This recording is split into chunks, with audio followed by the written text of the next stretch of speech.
All right, what's up, everybody? It's another edition of the In the Dungeon program with me, Frank Red. How y'all doing out there? Another Spirit of the Moment show, even though I put a lot of time in to prepare for this particular show. I wasn't quite sure whether or not I wanted to do a show because, it's Saturday night, and then you start questioning yourself. You go, well, who's listening? Who's out there? What are they doing? What are the listeners doing? And then, you draw the conclusion that it really doesn't matter. It's really about the information, getting it out there. It's about the content. And that's really all I needed to start thinking about the show. A lot of different thoughts have been in my mind over the past couple of days, and I'll tell you why as we evolve, all right? My name is Frank Red. If you're listening for the first time, thank you for joining us tonight on this particular program. I appreciate it. I really do. Hit me up at Big Frank Red on Twitter if you don't follow me. And hit the subscribe button and sign up for the show on YouTube if you are not yet a subscriber. All right? At the top of the show, we got a lot of stuff to talk about. A lot of things going on that are kind of beneath the radar in the world of sports, and we'll try to elicit some of the things that we think have some interest. But at the top of the show, I want to talk about something that is not positive. In reality, it's really, really sad. Gillie the King, one half of the super podcasting group Wallows, the other half, they do a show called $1 Million Worth of Game. And it's really one of the more spectacular podcasts in the game, a mix of social commentary, sports, and pop culture. And they do it with an authentic flair that is unique unto themselves. And, they have a myriad of guests on there. They can have sports stars, rappers, anybody who is not necessarily in the public eye, but I think has a voice they'll have on their show. And they dialogue with these folks in a real way. So the show has captivated the minds of probably millions of people at this point. Gillie the King is a rapper as well. They're out of Philly. And unfortunately, yesterday, some tragic news occurred. Gillie's son, YNG Cheese, it's his rap name. His real name is Devin Spady, was tragically killed. And, it's all over the internet. It's all over the news. I did some research earlier today to make sure I had everything right. And it's just sad. It's sad. Oftentimes in hip hop, when you gain a certain amount of acclaim, tragedy starts to play a role in your success. And that's unfortunate. It really is. And a lot of times people from outside the hip hop community, they say, well, why is there so much violence associated with hip hop? We don't know. People associated with hip hop don't know. Nobody wants this. Nobody. And at that point, it's really not about hip hop. It's about a lost life that was valued. It's about the grieving. It's about another tragedy that we have to deal with because it's senseless. It should not have happened. All right. So I just want to come on and send out prayers and condolences to the family of Devin Spady. And it would be easy to say that it's not going to happen again. And I don't think anybody really believes that. I don't know what the answers are to curtail violence, particularly among young people. He's 25 years old, on the cusp of actually building his own name as a rapper, as an artist. And unfortunately, that's not going to happen. And just really, really sad, but I wanted to acknowledge that it did happen and send out my prayers. And if you have any feelings about this that you want to comment, feel free to do so. All right. Hi, Vicky. How you doing? Thank you for tuning in. I really appreciate you so much. And you go, how? Because anybody who takes their personal time to support me, that's a big deal in my life. All right. So some of the topics we're going to talk about tonight are we are in the midst of the Women's World Cup, which is a big deal. We've won. The women have won the last 2 World Cups. They're going for a three-peat.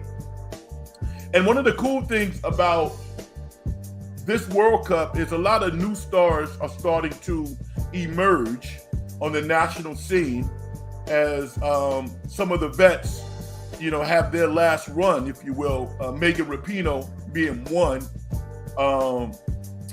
who, I mean, she's beyond women's soccer. She's done so much, I think, for uplifting the consciousness of sports. And, while she may not benefit solely from all of the future advances that women, not only in soccer, will make in the future, I think she can sit back and take solace in the fact that she was one of the individuals that played a major role in the proliferation of fairness in women's sports that has taken place, I would say, over the past decade. It's really ramped up over the past 5 years. And as somebody who supports women's sports, I'm really happy to see that it's happening. And it's not just ceremonial at this point. Our women, if they win the World Cup, each individual player makes $270,000, which is not chump change. So hopefully they'll get that done. Sophia Smith had 2 goals yesterday and an assist. She's a young rising star. Trinity Rodman, a lot of people know her. The daughter of Dennis Rodman. She's awesome. What a great athlete she is. And one of my favorites is another veteran, is Julie Faust. I mean, she's so strong. If you're an offensive player in her zone, good luck. You are not going to get an advantage against Julie Faust. Not Julie Ertz. I'm sorry. I'm talking so much. I know who she is. Julie Faust is the commentator, the former player. Ertz is her name. I know her. Her husband plays in the NFL. All right. I'm talking off the top of my head for some of these topics, but Julie Ertz is her name. I know her so well that I love watching her play. All right. We got any thoughts about the World Cup? Our prospects for success? Feel free to give me a comment in the comment section. The Washington Commanders now have new ownership. Josh Harris, the owner of the Philadelphia 76ers, he owns the Devils. This dude is into sports teams, all right? And I think he's going to make some cultural changes. He put that as number one, as what he wanted to do from the start. And I really respect that. I grew up a Washington Red fan, okay? When all of my friends were Dallas Cowboy friends and Giants fans as a child, I liked the team out of Washington. So to see them regain some of their glory of past years, I would like to see that. So, and then I didn't really know the significance because I didn't know that they had never had a minority owner. Magic Johnson is the first minority owner of that particular football organization. And again, Magic was my idol as a young guy growing up. And to think that Magic is prospering, still very prominent in the world of sports in many different endeavors, laying a foundation for future folks who aspire to do some of the things that he's done. It's beautiful to see him in action. Magic is like the go-to guy. If you want to acquire a sports team and really get it over the line, bring Magic Johnson in. And why? because Magic's personality is real. I had the opportunity to meet Magic several times, and you see these stars on television and you question whether or not they're like that in real life. Magic is. He really is. And talk about lighting up a room. That's what he does. He really does. And he's a sound investor also. So it's not really about just his personality. He identifies investments that he think will have success. And you look at his illustrious career as a business person, he's made a lot of good choices. So we're going to talk about that. Feel free. Also, the only thing that a couple things I want to talk about with regard to the NFL. I saw a clip from Kyle Shanahan, head coach of San Francisco 49ers, that I really liked. I don't know how truthful it was, but Shanahan basically said, listen, the quarterback position is up for grabs.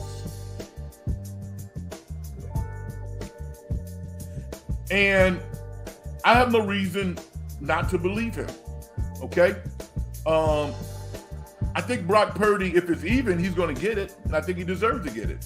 I think he deserves to be the number one quarterback. But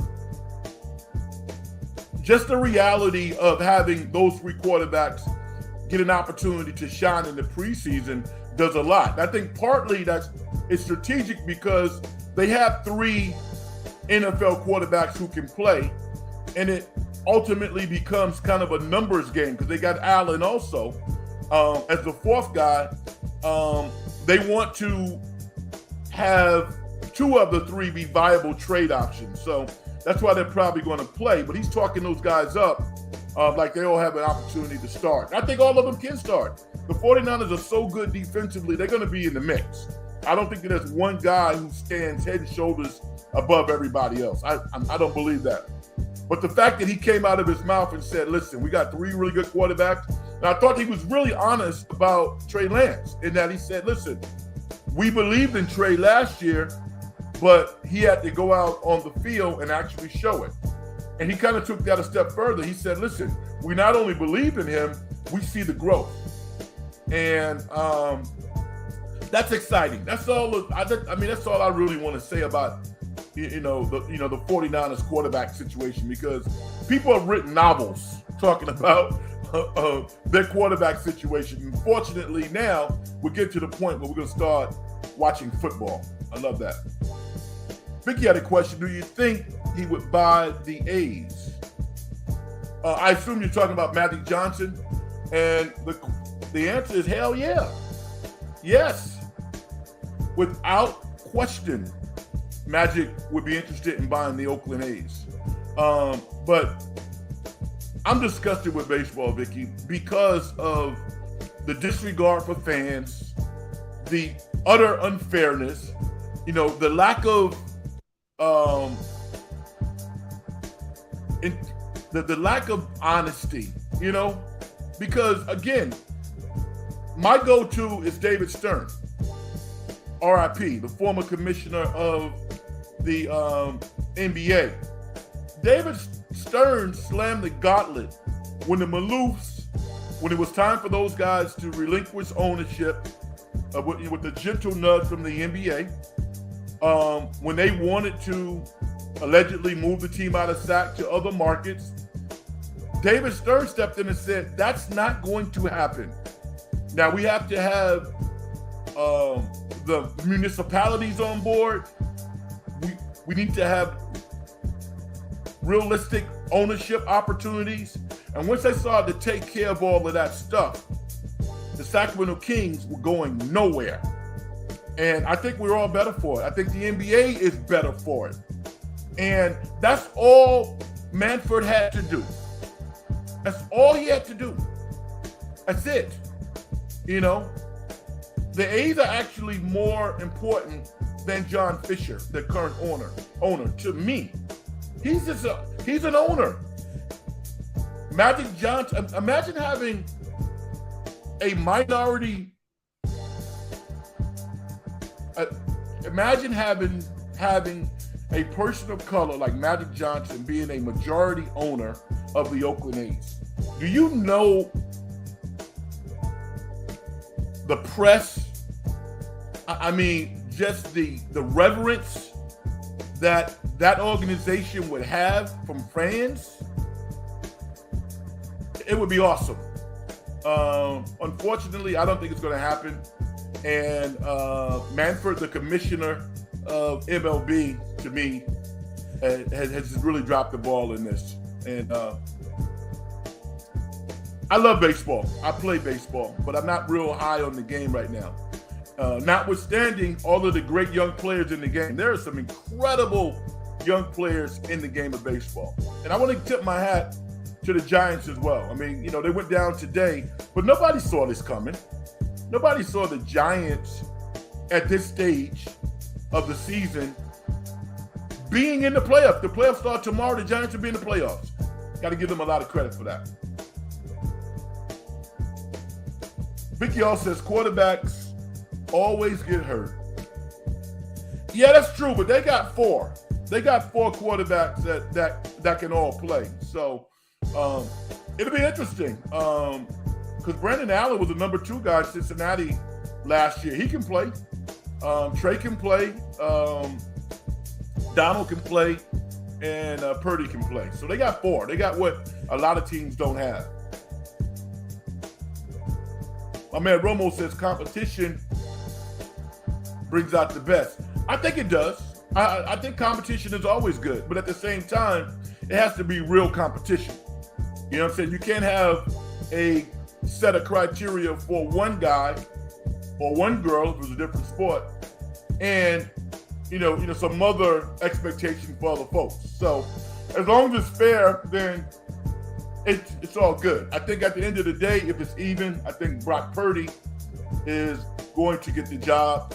And I don't have a problem with that because, like Vicky said, usually at some point in the season, somebody's going to get hurt and it's next man up. And if you have flashed what you can do in the preseason, then your teammates will be behind you, and certainly the coaching staff wouldn't have a problem putting you out there, particularly with the San Francisco 49ers, because they run a very structured offense.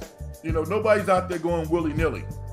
Kyle Shanahan is the architect of that offense, and it works. And the quarterback is important, but it's all of the other variables surrounding that offense is what makes it go. And they're going to lean on defense anyway. This is a defensive-oriented team that has great offensive players. So, again, the 49ers are one of the top 5 teams in the NFL as far as I'm concerned. All right, you want to talk some NFL? We can do that as well. Now, what I am most excited about in this NFL season is watching Bryce Young, the rookie quarterback of the Carolina Panthers. He's already been named the starter. Is he going to have some ups and downs? Absolutely. Yeah. I mean, I believe Peyton Manning led the NFL in interceptions his first year. I believe that's right. If it wasn't, he was among the highest in INTs his first year. So Bryce is going to have some up and downs. I'm also concerned about his size. But from the neck up, this dude has it from the neck up. And he is going to bring a level of excitement. And this is saying a lot, I think, in that Carolina market that we haven't seen before, even beyond Cam. And Cam was Rookie of the Year.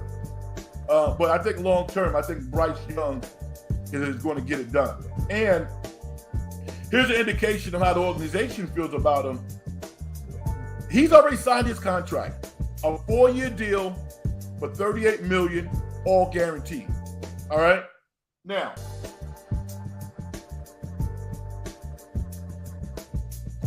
if you have any reservations at all, you're nibbling around the edges, I don't know, let's guarantee the first 2-3 years. They didn't do any of that. They said, we riding with you, we believe in you. Here's the money. Let's go play football. So, want to talk NFL? We can do that as well. I am Frank Red. This is the In the Dungeon program. We're going to go for at least an hour, and then we'll figure it out from there. one of the topics that came out earlier this week that kind of struck a chord with me. And this goes back to Josh Harris, the majority owner of the Washington Commanders now. He also owns the Philadelphia 76ers. Now, maybe it was out of context. I don't think so. But Joel Embiid sat down for an interview. And he basically said, yeah, I want to win a championship, hopefully in Philly. But if it's somewhere else, then basically so be it. Now, at least he was being honest. But can you imagine some other players, prominent players, saying that? They would be barbecued. They would. And like the big red dot is really on Joel, because you can talk about Ben Simmons. You can talk about James Harden. But in some of the playoff series that Philadelphia has lost, Joel hasn't played his best basketball. He really hasn't. As great as he is, this dude's one of the most talented centers ever to play in the NBA. But there are some questions about his conditioning. I'm talking about a guy who, by all accounts, is going to be in the Hall of Fame. But when I look at history, when I look at Moses Malone, when he came to Philadelphia in 1983, there was no doubt that dude led Philadelphia to a championship with the great Dr. J, the great Julius Dr. J. Irving on the team, Mo Cheeks, Andrew Toney, Bobby Jones. I believe Steve Mix was on that team, Clemens. And I haven't seen that from Joel. And even there's rumblings about, he might like to go to the Knicks. Knicks is my team. I really want Joel. I would like to have Joel after he wins the championship with Philly. But, to kind of dismiss or distance yourself from why Philly isn't winning, I thought that was kind of weak. I didn't like that. And I love his talent. But he is the guy. And I think he has to take responsibility for that. He's on the cusp of actually getting ready to start a 4-year, $200 million contract. They don't pay you $200 million if you're not the top guy, offensively and defensively. You can even look at Jokic. Listen, Jokic and the Denver Nuggets won the championship this year because he raised his level of play, offensively and defensively. He got in the best shape he's ever been in his career. And as a result, the Nuggets won an NBA title. They can't take that from him. Do I think Denver is the favorite to win a championship this year? No, I don't. I don't think they are. I think they lost a lot. Bruce Brown, Jeff Green, those are dogs. And they still got some talent. They got some young players need to step up.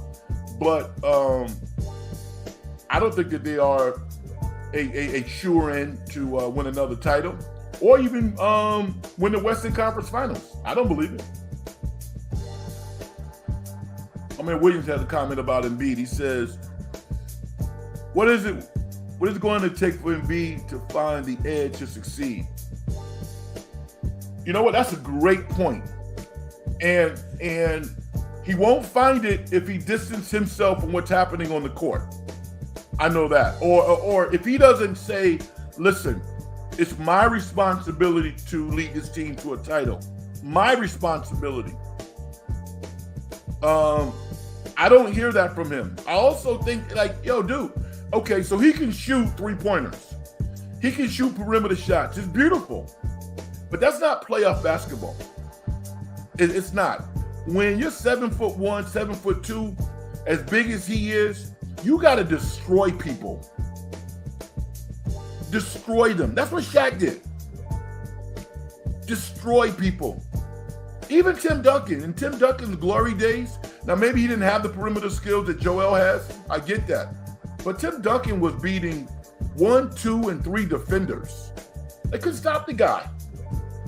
So I'm kind of lukewarm on Joel Embiid and the prospects for success, in spite of Philly going out and getting a terrific coach in Nick Nurse. So maybe Nick Nurse has some tactics that we haven't seen yet that he's going to use with Joel. Because he's a great coach. He really is. William says, I get the feeling that Joel hears me versus example. I don't quite understand that. Help me out a little bit. So I get the feeling that Joel hears me. Yeah, I don't quite understand that. Clean it up for me a little bit. And it's not all on Joel. I mean, if I'm Harden at this point, I don't understand Harden's financial moves. I really don't. This guy's probably lost $50, $60 billion with the decisions that he's made. And while it's definitely the top of everybody's mind, I would assume, at that level to win a championship, I'm not giving away $50, $60 million. I'm just not. And he's kind of in a pickle right now. Philly's in a pickle. He has a guaranteed $35 million. But if he's not happy, is he really? I mean, do you expect for this to be James Harden's best year? I don't think so. I don't think so. And if he has his best year, is there any organization out there, because Philly can't offer him a contract beyond this year? Is anybody going to offer this guy like a blockbuster deal? I can't see it. Was he 34? If I'm wrong, then let me know. He's between 32 and 35. He's not 35. I just think that he's missed that bag. And I guess if winning a championship is really, really important to him, then he'll go out and maybe he'll surprise me and surprise some other folks and have the best year that he's ever had. And he's had a lot of great ones. But when I look at how that team is constructed, I don't see a championship team. I really don't. I see a team that's going to be really good, win 50 games, beat up a lot of people, but I don't think Philly's going to win a championship. So you want to talk about that, feel free. The Golden State Warriors have, I think the Warriors are solid. I think they need to find a way to kind of figure out what Chris Paul's role is going to be, if he's going to be here. And I think everybody believes he's going to be here. So they need to figure that out. I think that they will. I'm not going to talk about Draymond and Jordan Poole and his father. I mean, it's like a bad narrative, man. It's like a bad narrative on Netflix. It's over, man. I mean, move on. I mean, to me, it's boring at this point. So I'm not going to talk about it. If somebody has a comment about it, then fine. But somebody threw out the fact that there's a possibility that Andre Iguodala might come back next year. Now, there's nothing from Andre that has said that. I mean, he hasn't said that. I haven't heard anything from the Warriors that intimated that. But I've read a couple of comments that said that is not totally done. They are still trying to decide on who designs as far as size is concerned.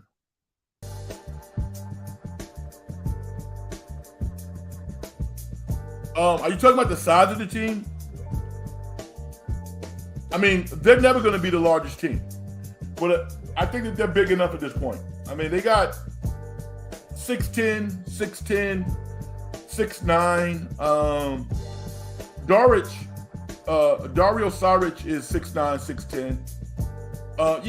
I think they're big enough. I do. I think Looney's going to be Looney, and I would love to see Trace Jackson Davis prove that he deserves to be on the floor, because he's big enough.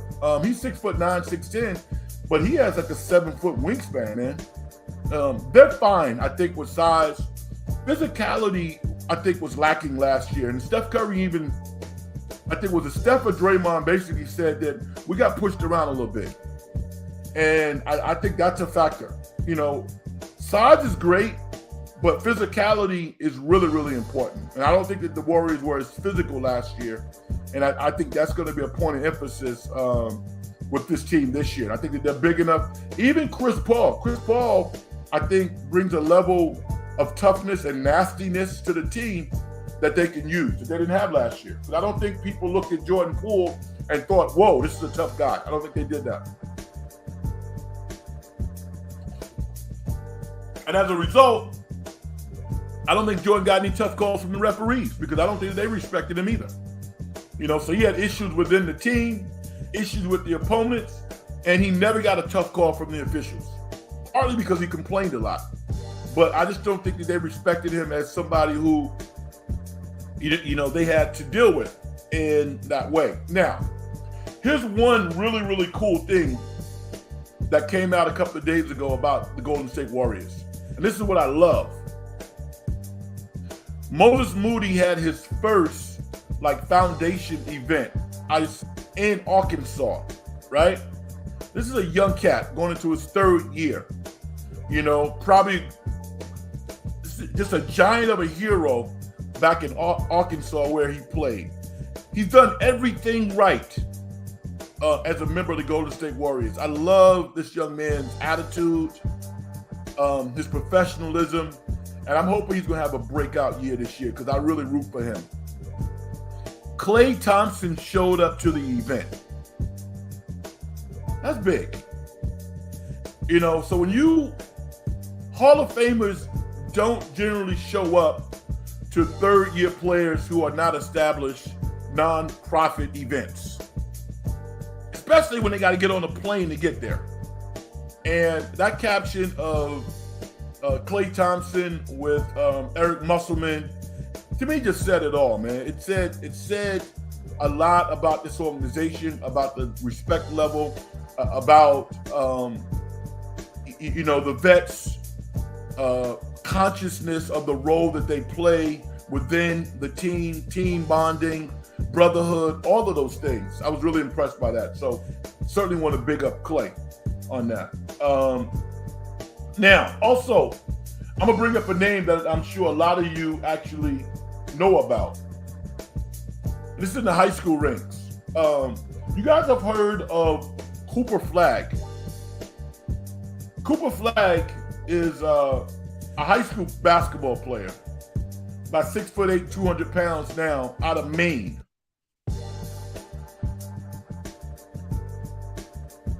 And he's a phenomenon. I mean, he's a phenomenon like we haven't seen of an American-born player since maybe LeBron, since LeBron. And there's a lot of reasons why. First, he comes from Maine, all right? Maine does not have a history of producing incredible basketball players. Every now and then they have some good ones. He actually plays down in Florida now at Mount Verdi Academy for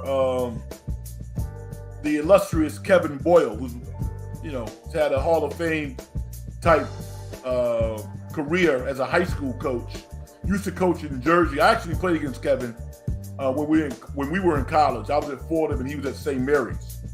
But Kevin Boyle has gone down, and any number of professionals who are thriving in the NBA now went to Mount Verdi and played for Kevin Boyle. And Cooper Flagg plays at that particular school now. And scouts are just salivating because, no one's comparing him to Larry Bird, but he has that Larry Bird type swag, Cooper Flagg. Brilliant offensively, can handle the ball, 6'8". I think he's going to be 6'9" or 6'10". But I think that what's really impressive about this young man is his compete meter. He competes. He blocks shots, runs the court, he dunks on you, he shoots from three-point range. Kid is a terrific player. If you don't know about Cooper Flagg, You need to ask somebody because from a talent standpoint, he hasn't. We've seen this in bits and pieces. Life kind of takes over. It's only 16. He's a 16-year-old kid. So he'll be 17 in December. So it isn't like we can control the future. We don't even know what's up with Victor Wembanyama. He has to get on the court, and again, he has to live his life. I don't think anybody thought that Zion Williamson at this point would have non-basketball related issues affecting his career the way that it is at this point. So, but I wanted you guys to just, if you're not aware of who Cooper Flagg is, do your research, look him up. I'm sure some of you guys already know, some of you ladies already know about him. And I'm gonna say this because it's true. It doesn't hurt that he's white, and he's from America. He was born here, because diversity is good in almost everything. It is. There's probably some things that diversity is not great at. I don't have to think long and hard, but in sports, it's really, really important. When you look at like the Steph Currys of the world, the LeBron James, the ESPNs, the NBA as a brand, they're not overly concerned because they're excited about the future, but they're always looking for those next stars that are going to take the game over and run it for the next decade.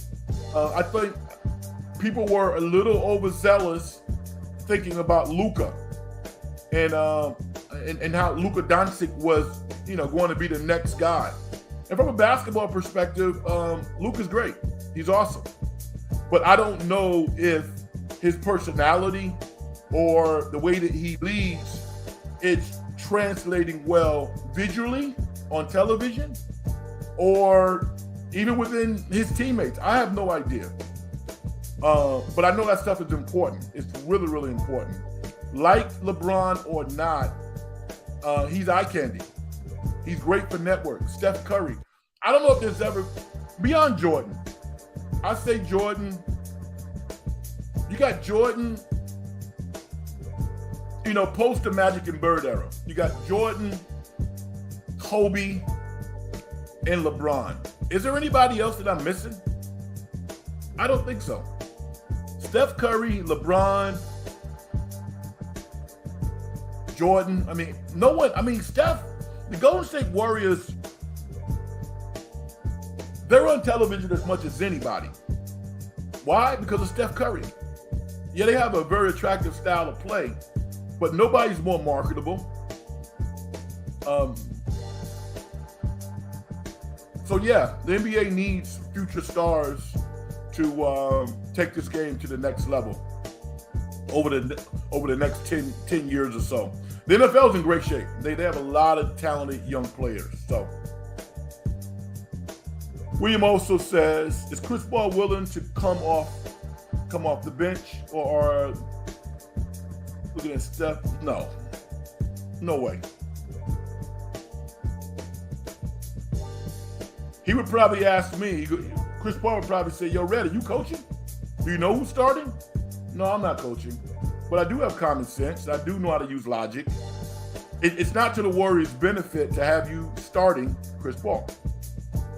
Will you finish games? Yeah, you'll probably finish a lot of games. Will you start some games? Absolutely, you're going to start some games. Because injuries happen. You give guys nights off. So he's going to play a significant role in what the Golden State Warriors do. And I would assume he'll be a professional. I have no reason to think that he wouldn't accept the role that Steve Kerr gives him, whatever role it is. But it's not easy.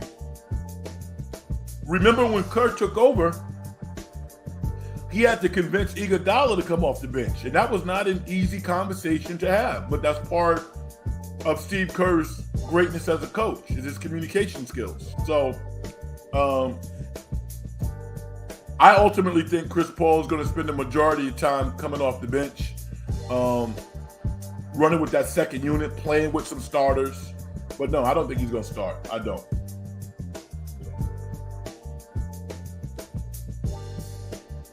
Another thing that has struck my interest, and this is related to hip hop. Oh, hopefully some of you out there are willing to listen to what I'm gonna say about hip hop. In terms of sales, the streaming mechanisms, people are selling a lot of records, right? But for the most part, they're not selling a whole lot of tickets. You know, some of the top artists in the game are having to cancel shows because this rabid fan base that they have online that streams their music are not willing to go out and actually pay for them. And I say it's because we've gotten to the point in music, particularly hip hop, where it's not hard to make stars. They know how to make people famous. They're really good at that. What they can't do is build genuine loyalty from consumers and from fans. You know, not too long ago, if an artist that I really respected, I'm talking respect, if they came out with an album, I didn't have to wait for the single to come out. I just went and bought the album. You know, or if I was in this era, I would go and stream their music. The streaming thing I haven't totally figured out yet. I mean, you guys are like, Red, what are you talking about? No, I have it. You know, I know how to go on Spotify, but it gets a little complicated for me. I'm not a tech guy. So I'm gonna be having thoughts about that because again, I think some of the stars, the prominent stars of the industry at this point, are really benefiting from more of a machine than just a earnest, natural, authentic process of building a real strong fan base. I'm gonna give you a name, and I actually had a pretty interesting conversation with someone on Twitter about this. I'm gonna give you a name that I think has built an incredible fan base, although he might not be the most popular in folks' minds. And that's Joyner Lucas. Joyner Lucas, to me, is one of the more talented rappers in the game. You go, well, Red, who the hell is Joyner Lucas? Well, I throw these names out there because I want you to go research it. I want you to find out. Great writer, great rapper, has a rabid fan base. People show up for him. And he might not be able to roll into every city and sell out a stadium, but his fans are loyal. And he never disappoints, to me. I haven't heard one record that I go, you know, some I like better than others.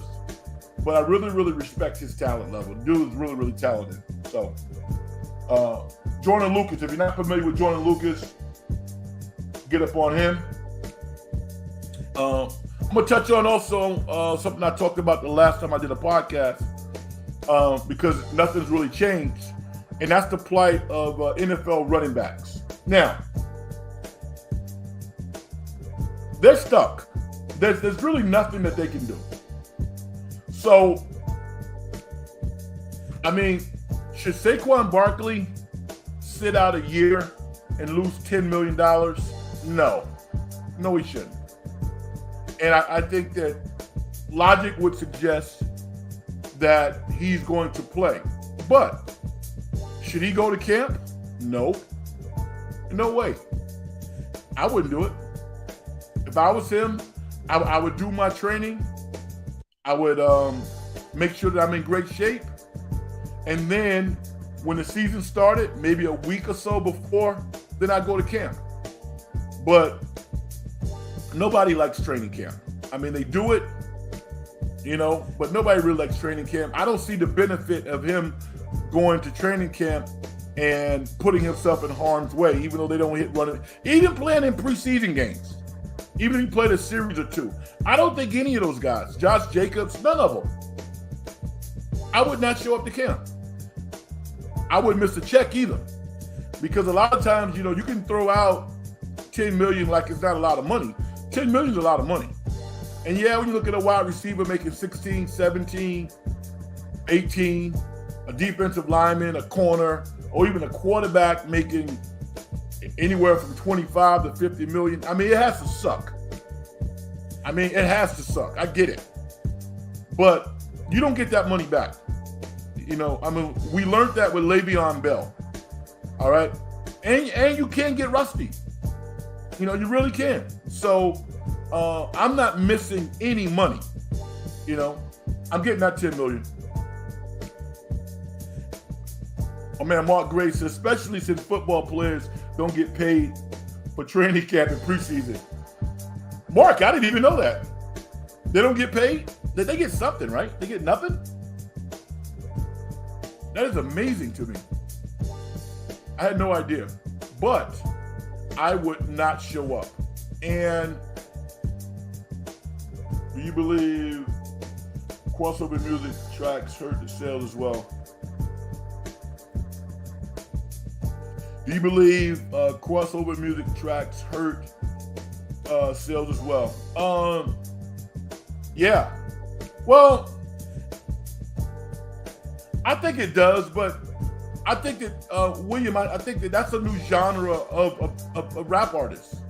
Those artists, 10, 15 years ago really didn't exist. I mean, some of my tracks are rhythmic. I don't think it makes that big a difference. I mean, what you need to listen for when you look at a hip hop track, listen to the beats. Do the drums sound like real drums? All right? Do the bass lines sound like real bass lines?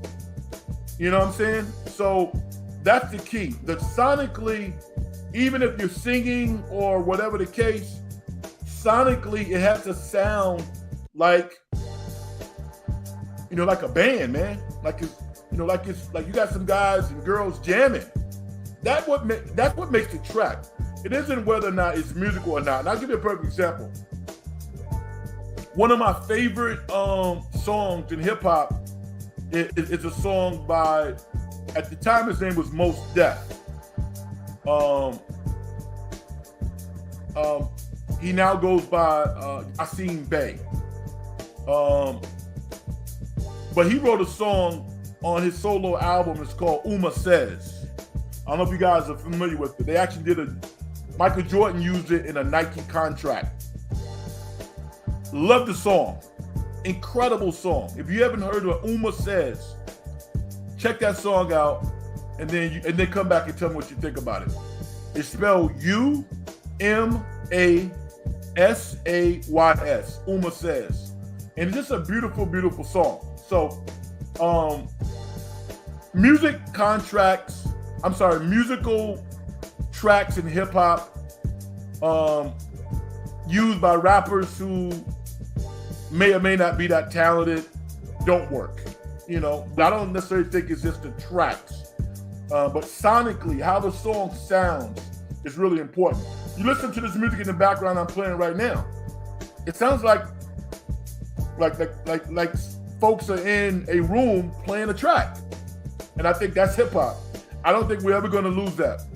We will never lose that. The only time we might lose that is when, literally AI is making all the music, and there are no humans making hip hop anymore, which is a scary proposition. Well, yeah, thanks for your question. Pretty good question. I'm Frank Red, everybody. This is in the Dungeon Program. Hit me up on Twitter at Big Frank Red, and also subscribe to the program.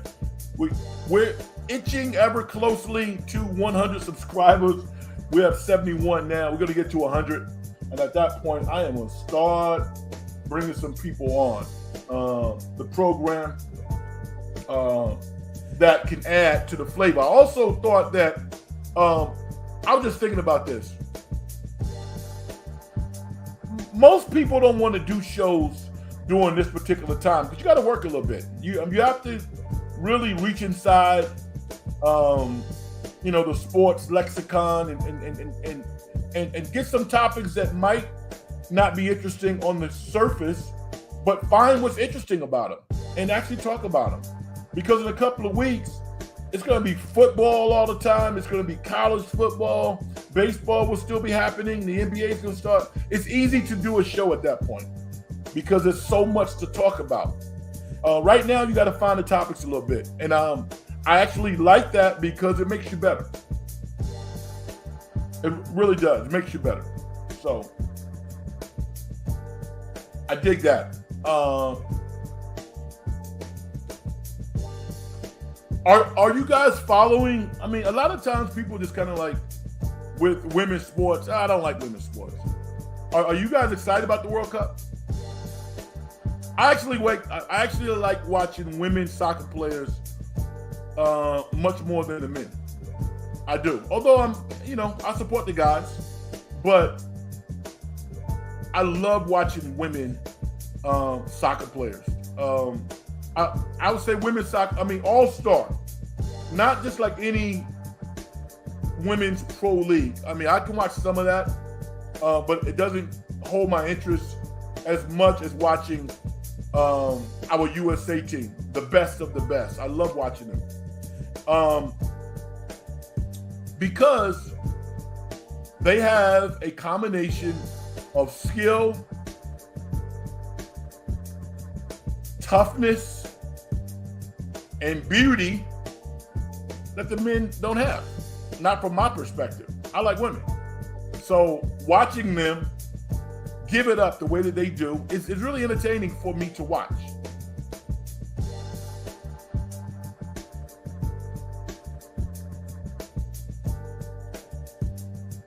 I like P. Cells. I'm assuming, I'm not familiar with her. I'm assuming she's a player. Help me out. Their whole team is really, really talented. The 18-year-old hasn't really got on the field yet. It'd be interesting to see if she can get on. But I think you might be talking about an album. Okay, cool. You guys are talking about music. All good. All right. I was going to mention the... Yeah, I know you are. Romo, I know you're talking about metal. I know. I was going to talk about... Here's something that's kind of ironic. The more that the Las Vegas Aces win in the WNBA, the more boring they're becoming. And that's really not fair. It's not fair. I mean, it sounds...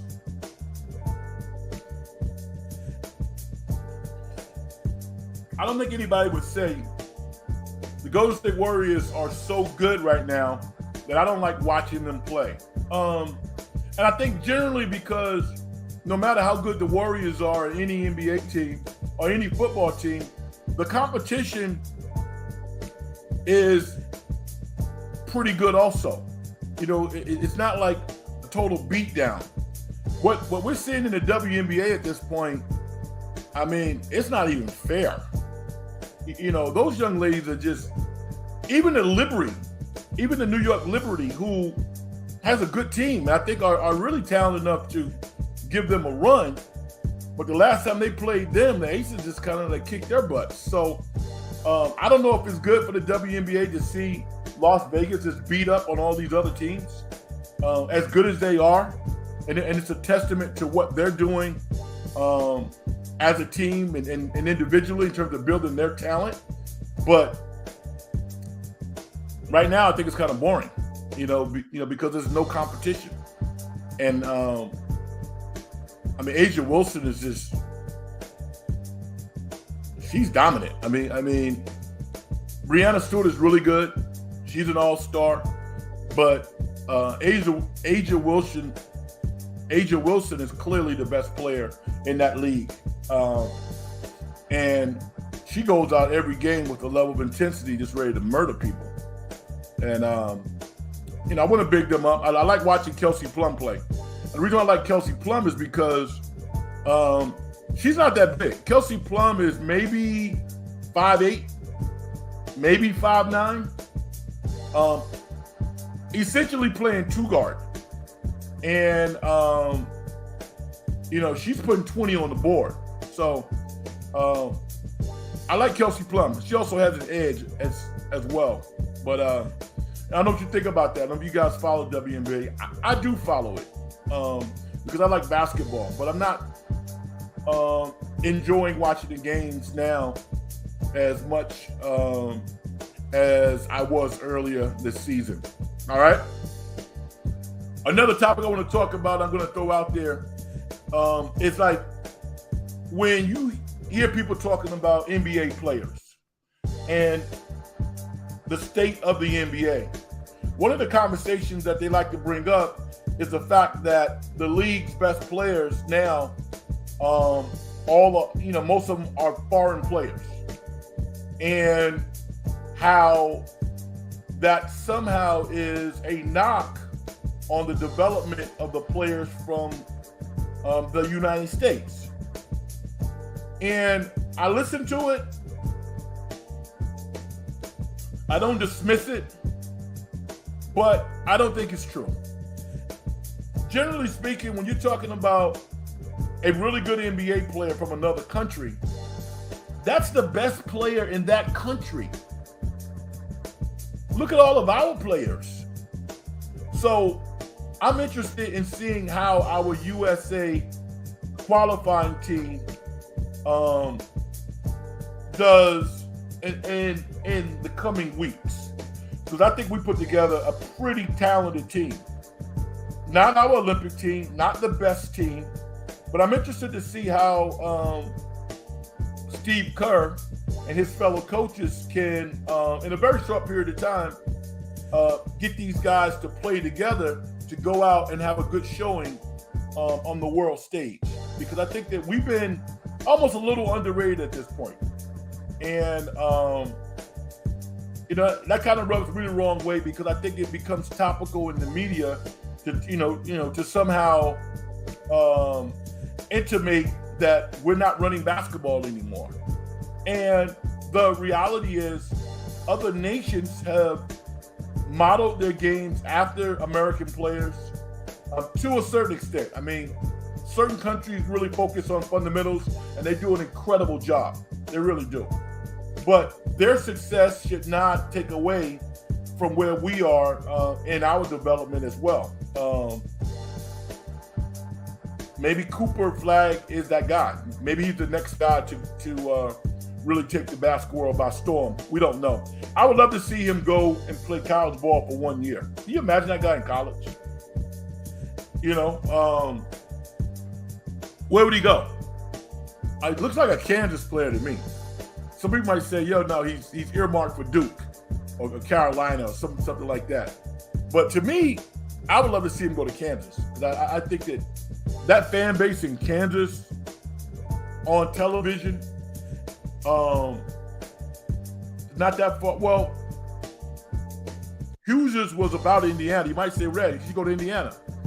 I don't think Indiana's ever going to be quite good enough to win a national championship. I know people in Indiana are like, Red, don't say that. I don't think so.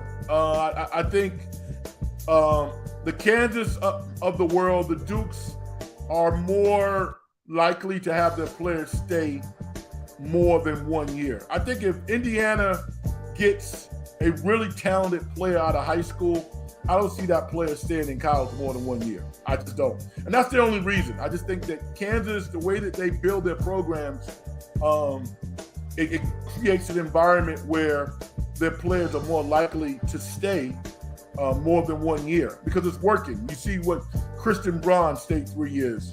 Abaji stayed 3 years. So they have guys who have really put the time in, and they might not be great players, but they are polished to the extent that they can prosper in the NBA. So that's my thought on that. I am Frank Red. I want to appreciate everybody for checking me out. Hopefully you found this show entertaining. Once again, I want to give my condolences out to Gillie the King, one half of $1 Million Game, which is a really popular podcasts. I guess it's still on Barstool. I don't really know. I'm one of those guys, if it's not real accessible to me, I don't find it. When things kind of pop up on my my timeline in YouTube, then I watch it.